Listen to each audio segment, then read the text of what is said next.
Okay, so for gas stoichiometry, we've already done a little bit of this on the worksheet that you picked back up today with the density and molar mass of a gas. So that's going to show up again today on your worksheet. We also already saw the molar volume of a gas, the 22.4 liters per mole. But what you don't understand, or what we haven't really talked about, I've just given you that conversion factor in the past to use, especially in the stoichiometry unit. But it's called the molar volume of a gas because it's the volume of 1 mole, molar volume, okay? And it does not depend on the identity of the gas, as we saw, because we said that 22.4 liters per mole is for any gas. It actually depends on the temperature and the pressure. So temperature and pressure, okay? And you can calculate the molar volume at different temperature and pressures, and it becomes a different number other than 22.4. But I would prefer you just use the ideal gas law instead of, because then once you start calculating, excuse me, other values for the molar volume of gas, then oftentimes kids forget the 22.4 or they get confused. So I just want you to remember that at standard temperature and pressure, you're going to use the 22.4 liters per mole. Okay? So that's the molar volume at STP. Okay? So if we're doing a stoichiometry problem like on our packet yesterday or our worksheet yesterday, and it says at STP, we do our little happy dance because that means we can go straight into the 22.4 liter. We don't have to do extra calculations. But if it is not at STP, you're going to do number 4. So this is the part I'm going to have you change in your notes. So not at STP, okay? And this is supposed to be at, not, okay? So if you're not at STP conditions, you're going to do the problem one of two ways, okay? You're either going to start with your stoichiometry problem, use your stoichiometry to solve for moles of the gas you're looking for, and then you'll throw that moles of gas into the ideal gas law and get volume, okay? Or you will start with your ideal gas law, solve for moles, and then you can do your stoichiometry. So obviously we're going to do some examples. Yes? So we got to cross out the 4 that we have there. Yeah, cross out your 4 and put this in. So I'm going to pause for a second and let you guys have time to write that in. Okay, so let's work this problem. This is one that is at STP, standard temperature and pressure, the magic words or the magic letters. So we will be able to use 22.4 when we see that. Okay, so we're starting, it says what volume of hydrogen is produced by the reaction of magnesium with excess HCl. So let's go ahead and do magnesium, write out our equation. What kind of reaction is that? Single replacement. So we're going to get magnesium chloride plus hydrogen gas. And in order to balance that, we're just going to throw a 2 there. Okay? So we're starting with the 36.5 grams of magnesium. Who's going to be my calculator today?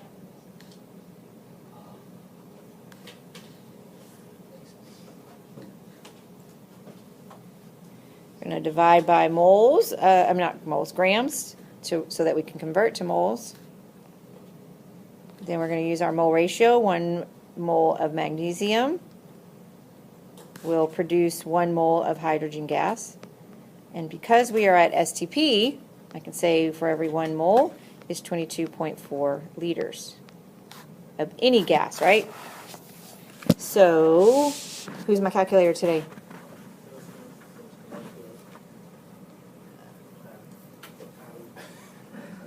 Who actually has one out? Thank you, Adam.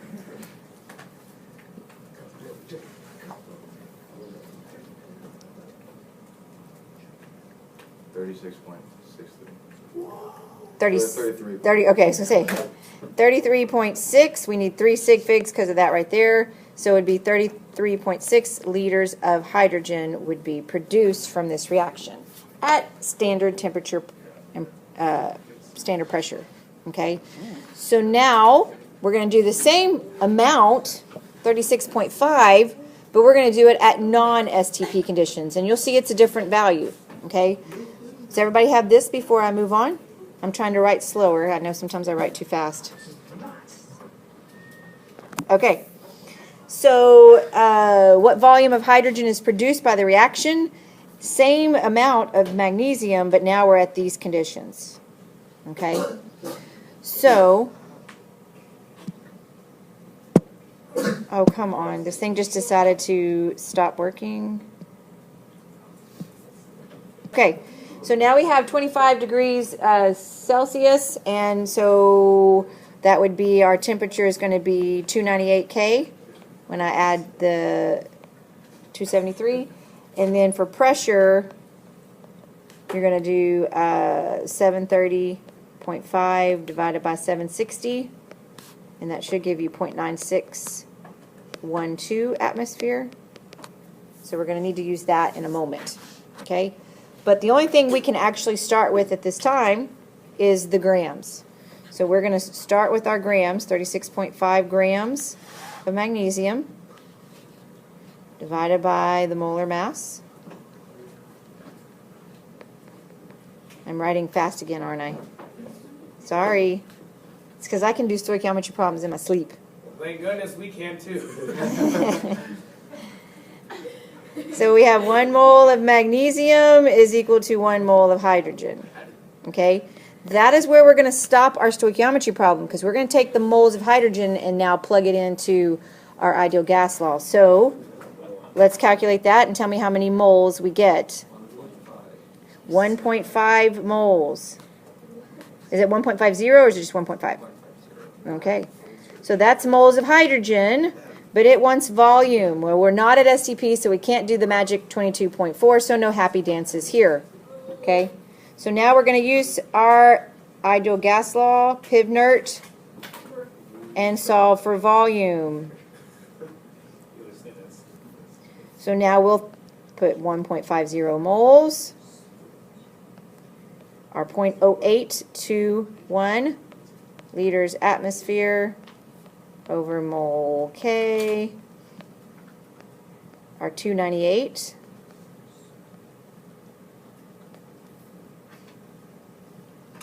Divided by our pressure, 9612 atm. So we throw all that into our handy dandy trusty calculator. And Adam tells us, Adam or Blake, because Blake gave us the last number. Oh, Lauren has it. Oh. How did you get that 1.5? Right here, stoichiometry. Oh, that's just divided out. Yeah, I just got, yeah. Just like what we were doing from the stoichiometry, we just stop at moles, because we're going to take that moles and plug it into the ideal gas law now. Now before, I did the 22.4 and kept going because I was at STP, but because I'm not at STP, I can't do that. So now I'm going to plug it in here. And what did we get? 38.2. And that is liters of hydrogen. So same amount of magnesium as the previous problem, but look, we got like almost, not quite 5 more liters at being at different conditions. Okay? So I really kind of want to, that's if you start with grams and need to go to volume. There's not one in your notes of going from volume and going to grams, so I'm going to make up a problem. So if you have a spot you want to write it, or if you just want to watch, I would, most likely I would write it down because you might see one like this. No, this is from grams to volume. This went from grams to liters. Okay? Because we started with grams, and then we ultimately needed volume. So I would like to do one that's going to be opposite. It's going to give you a volume, and it's going to want to go to grams. Are we still going to do the PIV-NERT thing? Yes, but this time you're going to start with PIV-NERT on the new problem. Okay? So let's make up a problem. Let's do some decomposing of calcium chlorate. And it's going to decompose into calcium chloride. I'm making this up, and oxygen. So I need to balance that by putting a 3 there. Okay? I'm going to give you, we're going to say our given is that we formed 8.7 liters of oxygen. This thing is acting crazy. It's been doing this. I hope my projector is like not about to go out because it keeps doing this. So then I want to know, we want to know how many grams was originally decomposed.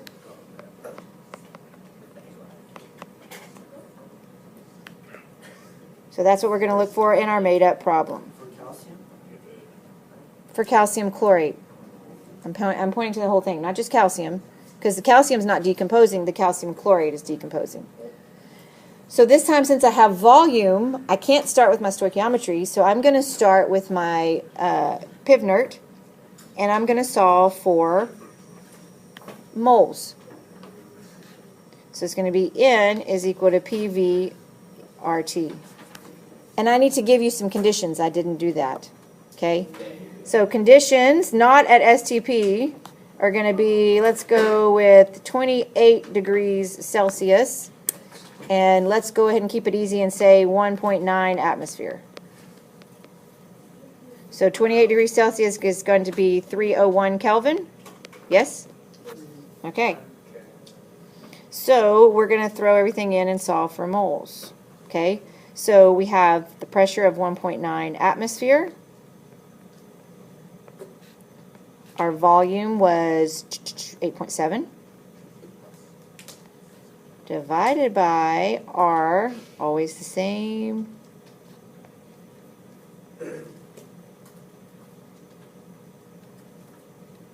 And then our temperature was 301 K. So who is going to calculate that?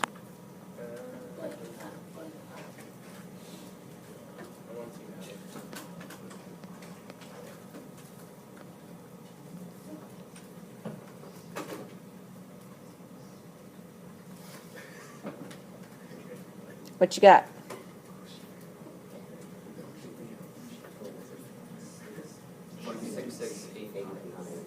Point six. Well, we're going to do 6.7. Okay, so 0.67 moles of oxygen. We are not at calcium chlorate yet. We are at oxygen. We turned volume into moles of oxygen. So now I can go down here and say 0.67 moles of oxygen, and now I can do my stoichiometry. 3 moles of oxygen give me 1 mole of calcium chlorate. And then to get to grams, I would say 1 mole of calcium chlorate. I'm going to need someone to give me a molar mass. Is, I think it was 206 something grams. But I'm going by memory, so that could be a problem.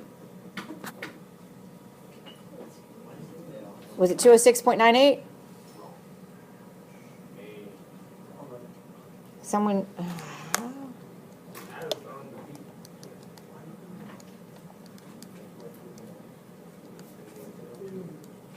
Yeah, 206.98 for my molar mass. Then I multiply... And I think I got 46.2, or in this case 46 because I only need 2 sig figs. So 46 grams was originally decomposed. Did someone else get that number? Because I'm... Yes? How did you know that whenever we got the moles that it's oxygen? Because the only thing, what we plugged in was liters of oxygen. Oh, We didn't do anything to convert out of oxygen. I didn't know that was. I didn't know that. Yeah. Oh, given 8.7. Yeah, of oxygen. I wrote it under it, so yeah. It doesn't say. Yeah. Well, can I get liters of calcium chloride? Not as a gas. I could as a liquid, but then I can only put gases into the ideal gas law. Okay? All right. So any questions on gas stoichiometry before we go on to effusion and diffusion? Okay? All right. Then let's move forward. All right, that brings us to the last part of this notes, which is effusion and diffusion. Okay? So we're talking about how the gas particles behave, and invariably on a test they get them backwards, so make sure you get them correct. Okay? So diffusion is the gradual mixing of 2 gases due to their spontaneous random motion. You can also have diffusion of liquids, but we're not talking about liquids, but in diffusion of liquids, if I were to take, say, a big tall container of water and I put a drop of food coloring, you would see it like moving, but eventually it would all be the same color. It just takes a lot longer. Diffusion happens very rapidly, and it's because the gas particles are moving so fast. So examples of that is why we can smell perfume when they spray it, or if someone burns the toast or burns the popcorn, you can smell it all over the building, right? It's also the process of how air fresheners work, is the particles are diffusing, and your nose just happens to be very sensitive to certain molecules, okay? So diffusion is when it spreads out and fills a room, okay? If I were to go back there and turn on the gas, it wouldn't take us long to smell it throughout the whole, not only here, they'd start smelling it across the way, okay? So that is diffusion. It happens quickly because of the air particles moving so rapidly, so it doesn't take it very long. Effusion is the process by where gas molecules in a container will pass through a tiny opening in the container. Best example of this is getting a flat tire. If you get a hole in your tire, what happens to the air? Okay, it effuses out that little pinhole from the nail or whatever poked your tire, and then you have a flat tire. Okay. Same thing like a balloon. That is the same thing like a balloon. For instance, it's like you knew that was there, Hussein. Helium effuses out of a balloon faster than just air because it's lighter and their particles are smaller, so it fits through there, especially your standard normal balloons. Mylar balloons are a little bit different because they're a different material. That's why Mylar balloons hold the air so much longer than just a standard regular old run-of-the-mill birthday party balloon. Okay. So you have to effuse before you can defuse. Okay. So effusion has to pass out of the opening before it can diffuse. In the case of perfume, that opening is when we spray it out of the container, or if it's a roll-on or whatever, open it up. Okay. You got to effuse before you can defuse. You can figure that one out too. Okay.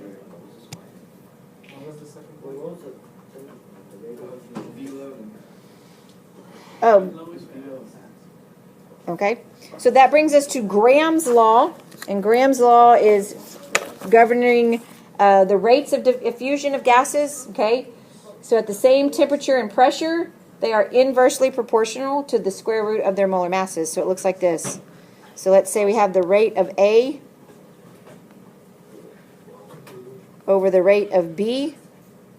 It's going to be equal to the square root of the molar masses of the inverse. Okay? So we'll do two examples of that. That's mm is molar mass. Okay? So, but basically, the lighter it is, the faster it's going to effuse, which makes sense. Their particles are lighter. Okay? Now, it doesn't have to do with their kinetic energy, because honestly, it's weird for some kids to grasp, but the kinetic energy of any gas at the same temperature is the same. I can have 10 gases, and if it's the same temperature, they're going to have the same amount of kinetic energy. That is not the same as their velocity or their speed. That will be based on the lighter the particle, the faster they move. But their kinetic energy would be the same. Okay? So let's do an example of this. I already gave you that general equation. So here we're going to compare the rates of effusion of ammonia, which is NH3, and hydrochloric acid. And we're going to need their molar masses. So ammonia is going to be 17.04, and this is 36.46. And it wants to know how much faster does ammonia effuse than hydrochloric acid. So we're going to say rate of NH3 over the rate of HCl, and we're going to do the square root of their molar masses inverse.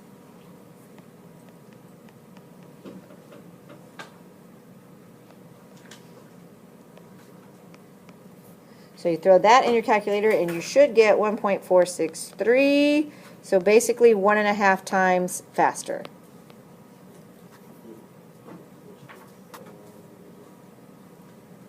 So ammonia will effuse 1.5 times as fast as HCl because it's lighter. Yes? So you put like Not the bigger, the inverse. We were wanting to compare ammonia to HCl. So we put ammonia on top because we want to do the rate. And then the formula is an inverse of their molar masses. It just so happens yeah. So it's not always the bigger one on top. You have to read the question and know what it's asking. And then sometimes it will tell you, the next one, it's going to tell you how much time faster, and it wants you to figure out what the gas is. Okay? So let's do that last problem, and then we are done for the day. Well, at least with notes. You're not done for the day. We're done with notes. Okay? So this one says nitrogen gas, which is N2, which means it's going to have a molar mass of 28.02. That caught a lot of people on the worksheet. Got to double the mass for the Brinkelhoffs. Fuses through a pinhole 1.7 times faster than another gaseous element, okay, at the same conditions. So what is the other element's molar mass and identity? So we're going to say rate of nitrogen over the rate of X, because we don't know what it is, equals square root of the molar mass of X over 28.02.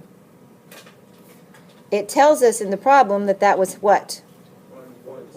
So that's all equal to 1.7, right? Which is this value right here. If I want to get rid, I'm going to do this in a different color. If I want to get rid of square roots, what do I do? Square what? Both sides. So square both sides. And then I get X over 28.02 is equal to 2.9. So then I get X is equal to 81.3. So find the element that has the closest molar mass to that.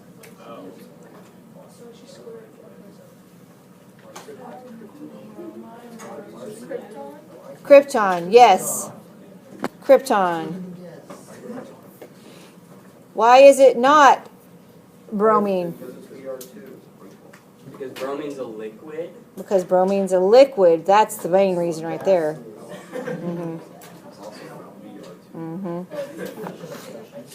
It's also Br2. That's another way to look at it. But a lot of people just look up there and saw that. And chlorine wouldn't work either because it's diatomic and it would have 70, which is less than that. So that's how you do that. Okay? All right. The end.